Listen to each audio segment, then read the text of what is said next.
मेरे दोस्तों, अभी तक तो आप प्रधानमंत्री जी की बातों से लाभ उठा रहे थे, लेकिन ये हमारी खुशकिस्मती है कि अभी अभी हमारे दरमियान खूब मशहूर मिस्टर डी गडकरी जी की तशरीफ ला चुके हैं।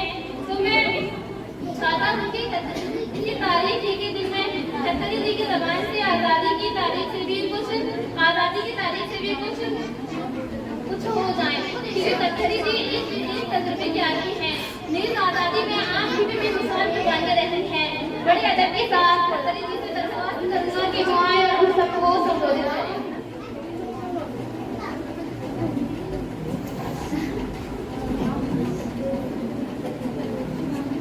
दोस्तों और बुजुर्गों, मैं अब बहुत बूढ़ा हो चुका हूँ, क्योंकि मेरे सीने में भी बहुत बराबर दर्द रहता है और इस दर्द मेरे ज़्यादा बोलने से बढ़ता है। फिर ये कि आज़ादी की तारीख भी तो बहुत तवील है और मैं कहाँ तक बयान करूँगी। हाँ, आज़ादी का तो नाम सारा मतलब निगाहों के सामने गर्दिश करने लगता है, मगर मैं मुख्तसर आप लोगों के सामने बयान करता हूँ। दोस्तों और बुजुर्गों, 19वीं सदी में आज़ादी का सिर्फ एक ही रास्ता था और वो था ताकत और तशद्दुद का इस्तेमाल, बुलंदशहर और बदअक्ली पैदा करना और बगावत के जज्बातों को हराना। इस पूरे दौर में गांधी जी, जवाहरलाल नेहरू और राजेंद्र प्रताप वगैरह सभी लोग बरतानवी हुकूमत से बजट आजमाते रहे और उनसे बराबर लड़ते रहे, लेकिन इन सब के बावजूद हमने बगावत और इन्कलाब का झंडा बुलंद रखा कभी और उनकी मुजाहिद की भी परवाह नहीं की। इंतहाई इस्तक़लाल और साबित कदमी से मुकाबला करने में हमारे पाए इस्तकामत में कभी चंदिश नहीं आई और गांधी जी मुजाहिदीन आज़ादी की क़यादत करते रहे और इन्कलाब की रहनुमाई के फ़राइज़ अंजाम देते रहे। बिलाखिर अंग्रेज़ों को पसरा होना पड़ा और फिर बड़ी हुई कोशिश और तशद्दुद के बाद हम अपने मकसद में कामयाब हो गए और ये देश हमारे कब्जे में आ गया। गडकरी जी आपने आज़ादी हिंद की तारीख नहीं बयान की, बल्कि अपनी पढ़ाई बयान की है। ऐसा लगता है आपने तासुब की चादर पर रखी है, जो आपको यकतरफा दायरे से नहीं निकलने देती है। हालांकि तारीखी हक़ाइक़ बयान करने के लिए अमानत और दयानत से काम लेना चाहिए और उन सभी लोगों का तज़किरा करना चाहिए जिन्होंने जंग आज़ादी में हिस्सा लिया। ये बदनीयती सिर्फ आप में नहीं, बल्कि वज़ीर आज़म और वज़ीर दाखिला ने भी की है, लेकिन मैं उनके आला मर्तबे की वजह से उनसे कुछ कह न सका। जबकि मैं यहाँ शुरू से खड़ा हुआ सबकी बातें बगौर सुन रहा था। अच्छा, तो हम सब आपकी नज़र में तारीखी हक़ाइक़ की वज़ाहत में बददियानत है, तो फिर प्रधानमंत्री जी को बुलाया जाए और आप उनके सामने हमारी बददियानती ज़ाहिर करें। हाँ, क्यों नहीं, इजाज़त है। नेताजी, जरा प्रधानमंत्री जी को फोन करिए और देखिए कि प्रधानमंत्री जी आ सकते हैं। हेलो जी, हाँ, प्रधानमंत्री जी से मिलना है। अच्छा, ठीक है। दोस्तों, प्रधानमंत्री जी कलकत्ता में एक अस्पताल का उद्घाटन कर आए हैं। वो कुछ ही देर में हमारे दरमियान उपस्थित हो जाएंगे। आप लीजिए दोस्तों, आई गई।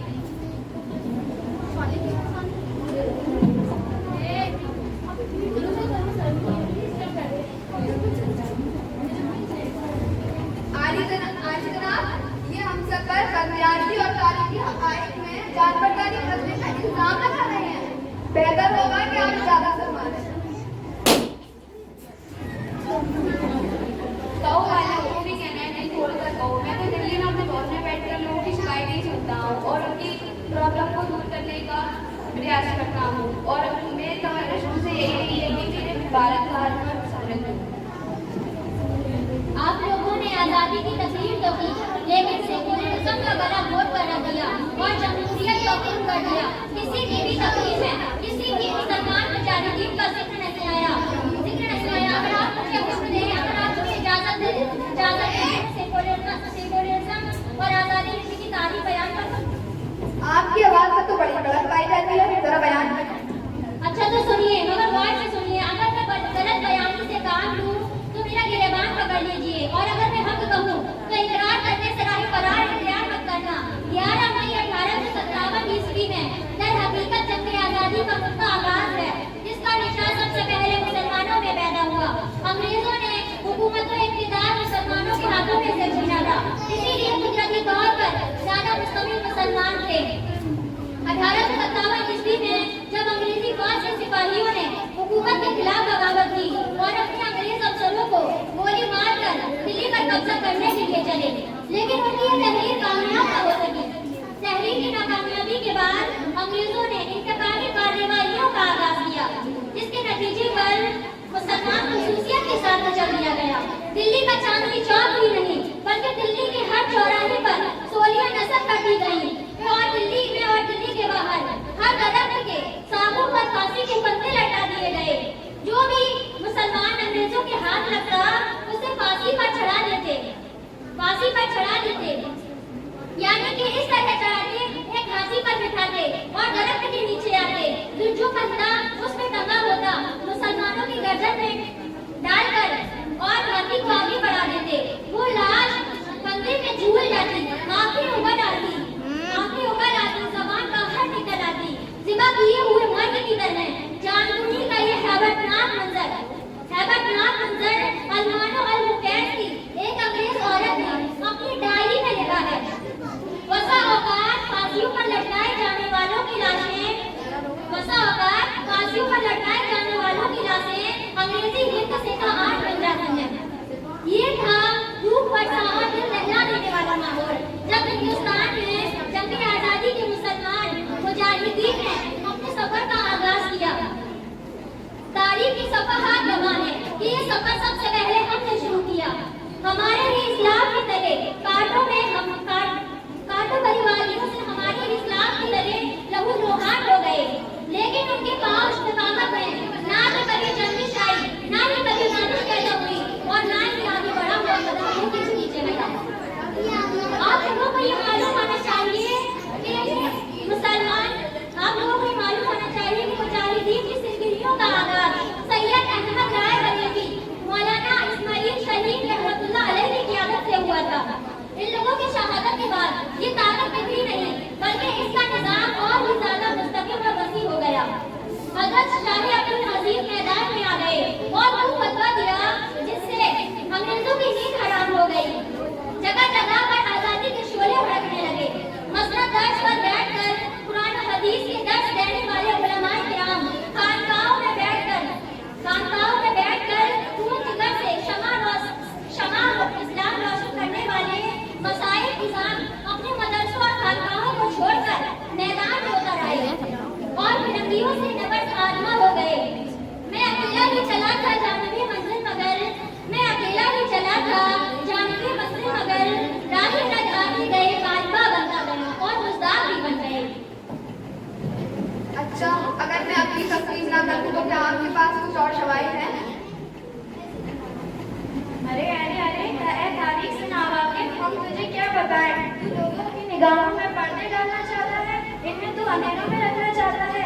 जिन्होंने तो शहीद मारूफ टीपू सुल्तान का भी नाम नहीं लिया, जिसने अंग्रेजों से आखिर तक यही कहते रहे कि शेर की एक दिन की जिंदगी लीडर की 100 साल जिंदगी से बेहतर है। शहीद मारूफ टीपू सुल्तान का भी नाम नहीं लिया, जिसने अंग्रेजों से आखिर तक यही कहते रहे कि शेर की जिंदगी लीडर की 100 साल जिंदगी से बेहतर है। यौम शहादत शुरू कर दिया। सुल्तान सिराजुद्दीन दौला को कौन नहीं जानता, जिन्होंने अंग्रेजों से मुसलसल 22 घंटे लड़ाई लड़ी और हमारे इस्लाम में से दारुल उलूम देवबंद अजमत माहिर अजीम शेख लिहाजा हज़रत मौलाना मोहम्मद हसन रहमतुल्लाह अलैह जिन्होंने इस सिलसिले की तहरीक चलाई थी, जिससे अक्ल इंसान हैरान हो जाता था, जिसे तहरीक रस्मी रुमाल से जाना जाता था। खुलासा तो ये है कि अगर हमारे बड़े इस आज़ादी के में हिस्सा ना लेते तो हमारा हिंदुस्तान आज़ाद ना हो पाता।